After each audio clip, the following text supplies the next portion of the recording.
Garden Reach shipbuilders will sign the contract for 5 next-generation Corvettes for the Indian Navy by March, while the remaining 3 Corvettes will be built by the next lowest bidder at the same unit cost. Hindustan Shipyard Limited has emerged as the lowest bidder for the construction of 18 next-generation fast patrol vessels for the Indian Coast Guard. Kalyani Group is exploring plans to set up an unmanned aerial vehicle manufacturing facility in Bengaluru.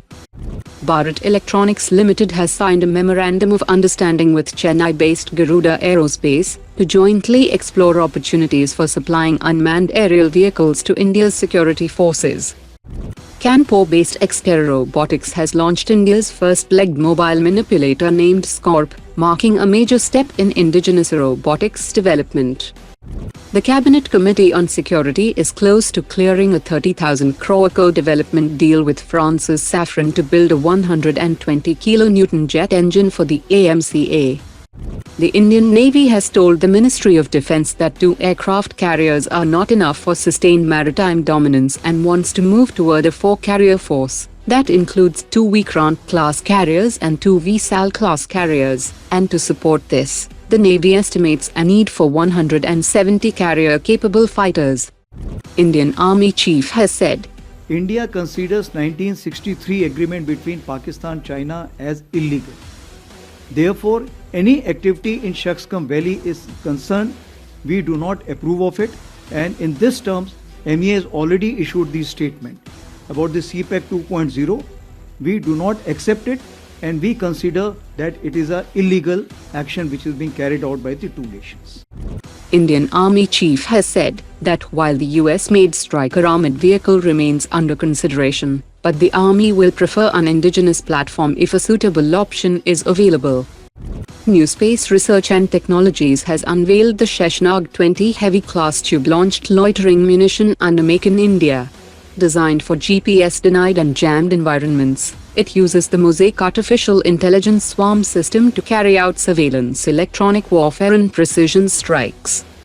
The Indian Army Chief has said that India is considering the creation of a dedicated rocket-cum-missile force, as both China and Pakistan already operate similar formations.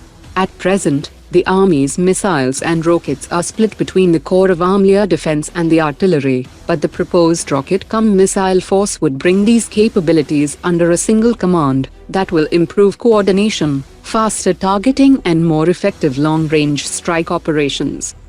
ANI has reported India is set to take up the $36 billion proposal to buy 114 Rafale fighter jets from France at a high-level meeting of the Defense Ministry in the next 3 days.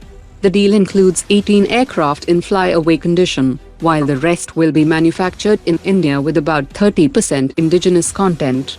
The report also says that the Indian side is also requesting France to enable the integration of Indian weapons and other indigenous systems into the aircraft under the government-to-government deal, but France has made it clear that the source codes will remain with France. French media has reported that India will sign the world's largest Rafale deal for 114 fighters in mid-February 2026 during French President Macron's visit to New Delhi, that will significantly boost France's economy. Under the Phase 1, 90 Rafale F-4 jets will be built with production split between France and India, and 36 existing Indian Rafale F-3R fighter jets will be upgraded to the F-4 standard. Under the Phase 2, 24 Rafale F-5 fighters will be built in France. The report also says that the only unresolved issue is whether India will be allowed to upgrade its Rafale F-4 fleet to the future F-5 standard on its own. Today's top 3 comments.